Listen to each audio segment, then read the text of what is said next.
All right, BugeyeBob back here again. This is episode 60. Unfortunately, I haven't had a chance to get a lot done this week. I had to get some minor out surgery done and had some minor complications.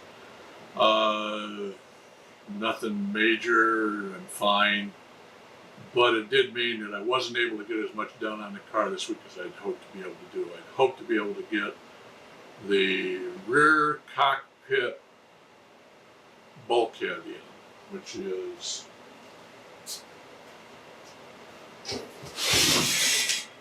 this piece right here.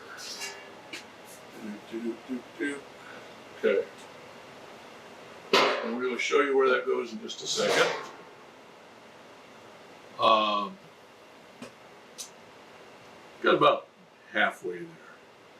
Along the way, I did find more issues to deal with, which are what happens when you're restoring an old car, especially one that's got a lot of rust on it. So let's take a look at some of the things that I've come across and fill you in on kind of what's going on and what needs to be done. I am working on, you notice I've got the car kind of turned around.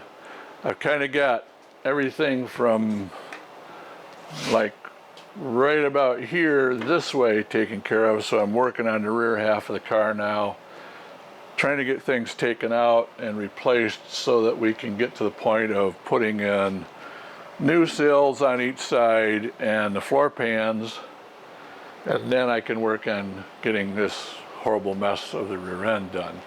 So,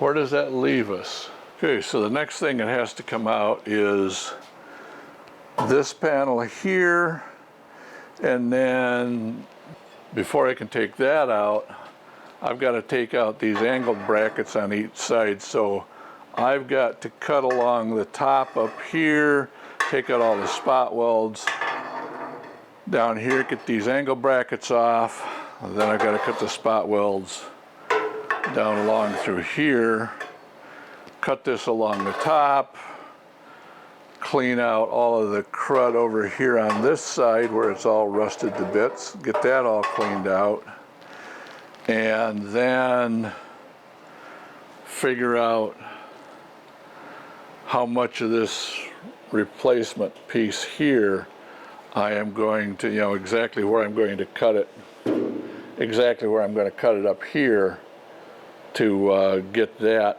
taken care of. So what I'll probably do is I'll probably cut it along this line here first to get most of that out, and then proceed from there. And I've also got to take out all of these spot welds around here. So that's what I will be working on. I'm not going to show you all that because you've seen me cut stuff out and grind out spot welds and drill them out before, so I'll show you when there's something more to talk about. So I've done, I cut out the old bulkhead. I got sick of trying to battle cutting spot welds, and I just used air chisel on air hammer, ripped it all apart, and oddly enough, these pieces are pretty solid. I think those are made out of 16 gauge, I'm guessing. They're definitely a lot stiffer than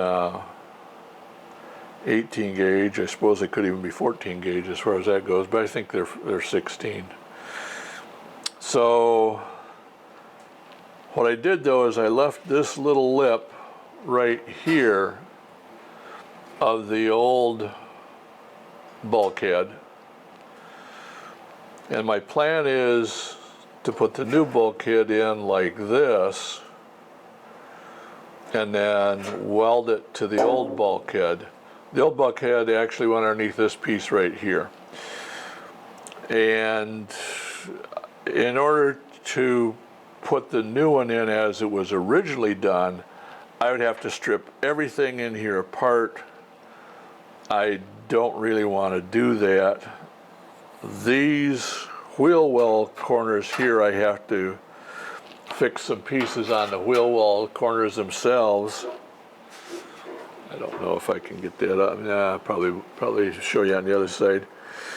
But anyways, I'm at the point now where I am cutting the new bulkhead and trimming it back to where it will just fit roughly about like that, I'm guessing. Oh, and just a little bit of a gap here. And then I'll have to offset that new bulkhead to get it to where its surface comes down at the same level that the old bulkhead was at, so that I keep everything else in proper alignment down below. Otherwise, I'll end up just slightly too high. Let me run around on this other side. The inside of the wheel well right down here on each side has got to be repaired. And then of course this has got to be repaired here. So, let's see if I flip the car up. Right there you can see this side's not too bad, but it needs to be repaired in there, and then the other piece that comes back has to be fixed. So I've got right now is I'm at the point of shearing off that extra little piece. I lucked out because the piece that I have to shear off is just barely short enough to fit within this. I hope that I've got the shear adjusted right. I spent about 2 hours trying to adjust the shear and get it to the point where everything looked like it was lining up where it needed to be. Let's see where we end up.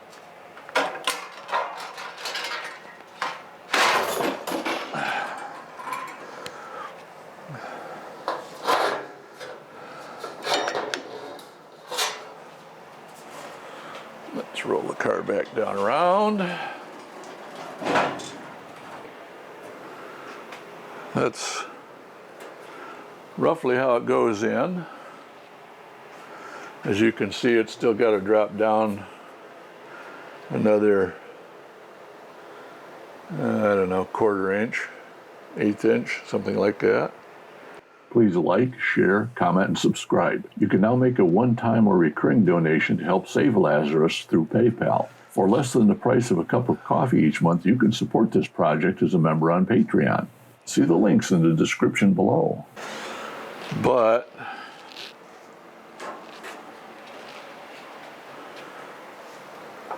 get my little tappy here.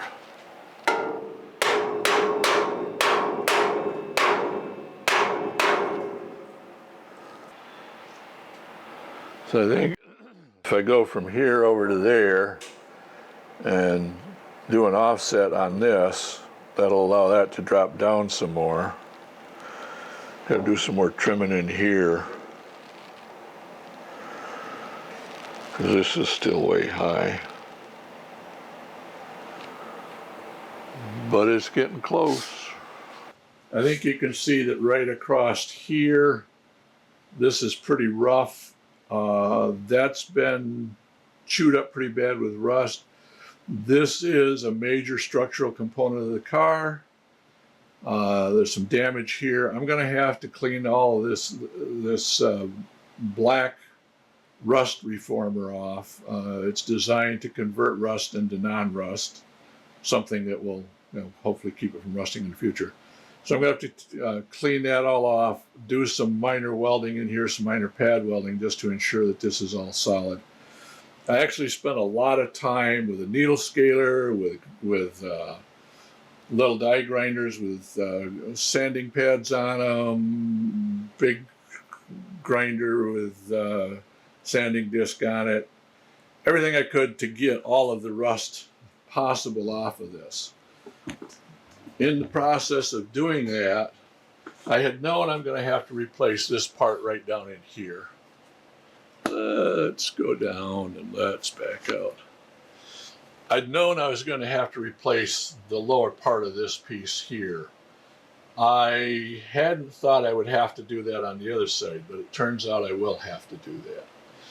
So I'm going to have to weld in new pieces about 1.5 inches wide on the bottom here on each side.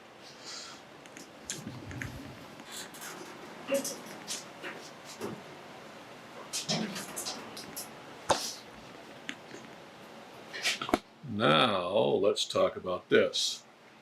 This green stuff that you see is Eastwood internal frame coating, and I'm probably not using it right because they say that you're supposed to, it says that it converts, encapsulates, seals rust on internal frame surfaces. Phenolic resin with zinc additive eliminates further corrosion. So, they kind of hint that maybe you're supposed to go through with a rust converter first, like phosphoric acid or something like that. Didn't do that. The product comes in a spray can, and you get this long spray tube. It's about 24 inches. Unfortunately, it's curled up inside of the can, which means you have a hell of a time trying to spray up inside of some place like this right here, where you got twists and turns and bends and stuff, because it just wants to hit the side here and fight you all the way.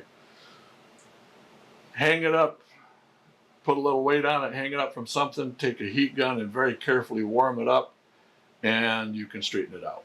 So that's my tip for that. Now let's talk about these pieces. This was quite rusty. These brackets or braces were quite rusty. I have, like I said, ground all the rust off that I could. I'm going to have to clean these up so that I can weld into them. That's not a big deal. I trimmed this off all the way across so that this piece will now fit down in here, something like so. And then it's got to be spot welded up along through here, or welded some way up along through here on each side. These pieces here are going to have to be welded across there and then welded into this part. I can't weld down here yet because that's the inner sill. The inner sills on both sides have to be replaced. Once I get these welded to these braces, then I can hammer this down and weld it to the old piece. One of the other things I found, if I shoot a light up through there, you can see this piece here on the inner wheel well, that's damaged. I've got to weld a piece in here on each side to take care of that. Once I get all that done, once I get that all done, and I get these repaired here, then everything should line up. This should line up about like so, and all the other pieces should line up also. A bit of a problem in that this piece as it came did not want to set down on here very well. I had to do some hammer forming to get it to tighten down on there, and I used a nylon mallet like this to pound that down from the inside to get it to flatten out, and hopefully now that's all getting close to the point where it should all fit back together real nice. So this next week is going to be involved with welding in those repair spots on the bottom of this panel back here, welding in the repair pieces on the inner wheel wells. So I'll be welding in the repair panels on the inner wheel wells. And then once that piece is in, Once those pieces are in, I can weld down this rear bulkhead, weld it into the drive shaft tunnel, weld it onto the drive shaft tunnel, do a bunch of other bits and pieces of welding in there, and then I should be able to, like I said, hammer down that one piece. Basically, I'm making an offset flange that will, so the new piece is going to go in like this. What's left of the old piece will be like that, and then I'll weld this down onto the old piece. I wasn't going to tear the whole damn car apart just to get that little strip of old piece out. This will never be concourse grade, so don't even think about it. What else do we have to think about and worry about and deal with? Still got to put in the floor pan angles up front. Still got to do the sills. Once I get to the point where I can replace the sills, then I'll get those front floor pan panels in. I'll be able to get this pretty well solid. Should be able to get the floor pans on at that point, I think, and then turn to the rest of the car. Everything up to this point has been, and what's left to do, the major stuff is major structural stuff. So I think that's it for now. This video is probably coming out a little bit late. It really helps to channel a lot if you will like and make comments. I've had one or two people ask me some really interesting questions about why did you do this now instead of doing it later? Why did you do things in this particular manner instead of that manner? And those questions really help, because one of the things it does is a lot of times when you're working on something, you get like a train of thought, track trains. Your brain's running on track trains, and you don't always see what's to the sides. So questions, comments, other ideas that you have, put them out there. They're all gratefully appreciated. And the likes and comments are what helps get this channel suggested to other people. That's just the way the algorithm works.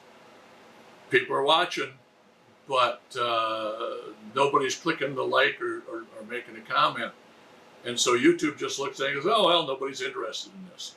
You might sit and watch the whole damn thing all the way through. And I know a lot of people, watch bits and pieces, and that's fine. But you might watch the whole damn thing, but if you don't click the like or make a comment or hopefully subscribe, YouTube just goes, well, I guess I'm not going to bother recommending this to anybody else. So like, comment, share, subscribe. Support me on Patreon if you can. It's $4 a month for a regular Patreon membership. I'm going to start putting out some special content for the members on Patreon. Still looking at YouTube. I might even look at putting stuff up on Rumble, simply because Rumble tends to support small contributors where YouTube doesn't. YouTube, if you don't have thousands of subscribers, YouTube just basically says, I'm going to throw an ad on it and I'll take that money, but I'm not giving a dime to the creators. So help out however you can, folks. Talk to other people. If you got a buddy that's interested in cars or is thinking about restoring a car, sure, I'm working on a 1958 Austin Healey Sprite, but a lot of the stuff that I'm covering are things that you're going to run into no matter what the brand of car you're restoring is. So I'm trying to make sure that, there's some people out there that they'll do a restoration and it's like magic, Yeah, we replaced this panel today. We replaced that panel in the next show. But you don't see the problems that you run into. Like what else went wrong? That's one of the big things that I'm trying to include in the videos that I do is something goes wrong, here's how to fix it. So that's it for this week. Thank you very much for watching, and please come back next week and take a look and see what's coming up. Because in the future, I got some kind of odd things that I'm going to be doing to this car. One thing in particular that I found out that some people did to this car back in the 1950s that you don't see. One of the other things I will have is, because I'm a member of the Panhandle British Car Association here in Pensacola, Florida, I get to see some really unique cars. I actually got to work on the electrical system of a 1959 Armstrong Siddeley. Absolutely gorgeous car. And I will put in a couple photos here. I think I'm going to probably put up a separate video over on Patreon as a bonus about that car.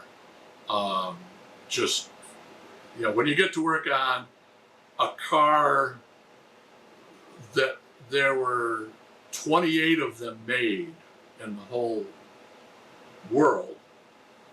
8 of them came into the U.S., 6 of them into Canada, and 3 went to Saudi Arabia, and the rest of them went to various points around the world. When you get to work on something that's that unique, 1 out of 28 vehicles ever in the world, that's pretty damn special, folks. So look forward to that, and like I said, that video is going to be sitting out on Patreon as a members only video. And go back and look for things, folks. Have a great life. Well, folks, that's it for this episode of BugeyeBob. I really appreciate you watching and hope that, like me, you've learned a few things to do or maybe not to do in this episode.